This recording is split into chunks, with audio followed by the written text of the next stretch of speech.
आप लोगों का स्वागत है। नमस्कार दोस्तों, आप लोगों का ऑनलाइन एकेडमी में स्वागत है। आइए देखते हैं समावेशी शिक्षा का पहला चैप्टर, क्लास नंबर 2। और समावेशी शिक्षा हमारा डीएलएड थर्ड सेमेस्टर का दूसरा पेपर है। इसके पहले वीडियो में यह बता दिया गया है समावेशी शिक्षा क्या होती है। अब आइए देखते हैं अब इसके बारे में। विशिष्ट बालक किसे कहते हैं? ऐसे विशिष्ट बालक किसे कहते हैं? प्रत्येक विद्यालय में शिक्षा प्राप्त करने के लिए सामान्य बालकों के अलावा कुछ ऐसे बालक भी आते हैं जिनकी अपनी कुछ मानसिक विशेषताएं होती है। ठीक ना? कह रहा है कि प्रत्येक विद्यालय में कुछ ऐसे भी बालक आते हैं सामान्य बालक के अलावा भी जिसकी अपनी कुछ अलग मानसिकताएं होती है। ठीक ना? जैसे कि उसका मानसिक स्थिति क्या हो सकता है? कमजोर हो सकता है, ज्यादा भी हो सकता है। आगे देखते हैं।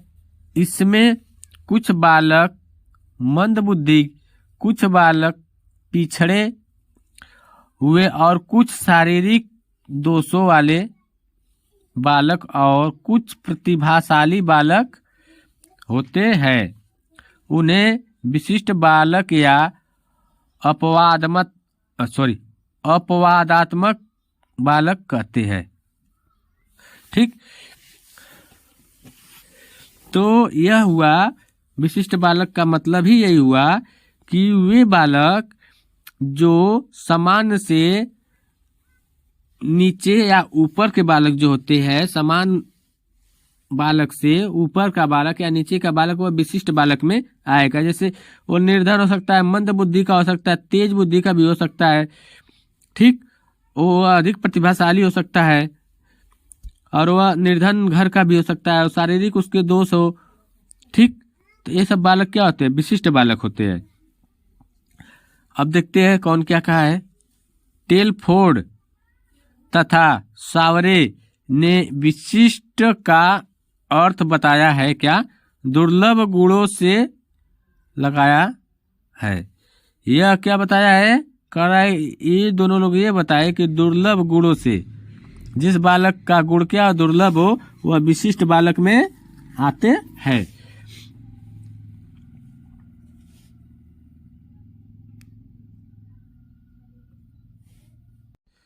अब देखते हैं विशिष्ट बालकों की परिभाषा क्या है।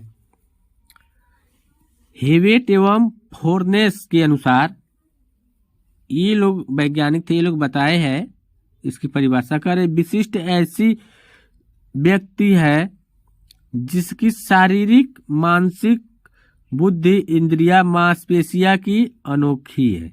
मतलब विशिष्ट एक ऐसी व्यक्तियों को कहते हैं जिसमें शारीरिक, मानसिक स्थिति, बुद्धि, इंद्रिया, मांसपेशियों की एक अनोखी है। ठीक ना?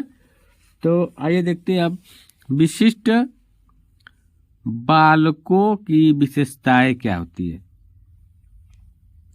विशिष्ट बालकों की विशेषताएं क्या होती है?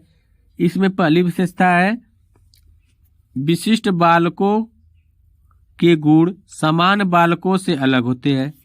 ठीक, विशिष्ट बालकों के गुण क्या होते हैं? समान बालकों से अलग होते हैं। और उसके बाद दूसरा है विशिष्ट बालक शारीरिक, मानसिक, सामाजिक तथा भावात्मक रूप एक दूसरे से पूर्णतः भिन्न होते हैं।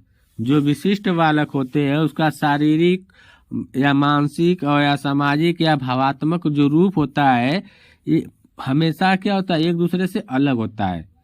ठीक, और तीसरी विशेषता क्या है? विशिष्ट बालकों को समझने की शक्ति सामान्य बालकों से भिन्न होती है। कह रहे हैं किसी बालक की शक्ति सामान्य बालक से अधिक होगी, किसी बालक की शक्ति सामान्य बालक से कम होगी। ठीक, तो आइए देखते हैं अब अगला क्या है। चौथा नंबर, एक विशिष्ट बालक की अधिकतम सामर्थ्य के विकास के लिए उसे विद्यालय की कार्यप्रणाली तथा उसके साथ किए जाने वाले व्यवहार में परिवर्तन की आवश्यकता होती है। समझ में आया इसका मतलब? चलिए हम बता देते हैं। कह रहा है कि एक विशिष्ट बालक की अधिकतम सामर्थ्य मतलब उसकी क्षमता बुद्धि में विकास के लिए उसे विद्यालय की कार्यप्रणाली तथा उसके साथ किए जाने वाले व्यवहार में परिवर्तन की आवश्यकता होती है। विशिष्ट जो बालक होता है, विद्यालय में जो कार्य होता है, उसकी सामर्थ्यता को बढ़ाने के लिए, उसकी शक्ति को बढ़ाने के लिए हमें एक अलग प्रणाली के द्वारा कार्य करने व्यवहार की आवश्यकता होती है उसे, ठीक ना। अब आइए देखते हैं अगला क्या है, 5वां नंबर।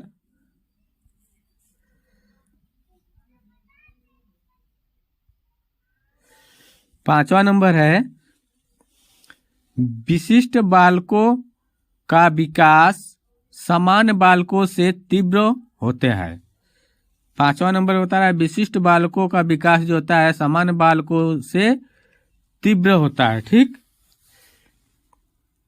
सामान्य बालकों से तीव्र भी हो सकता है और मंद भी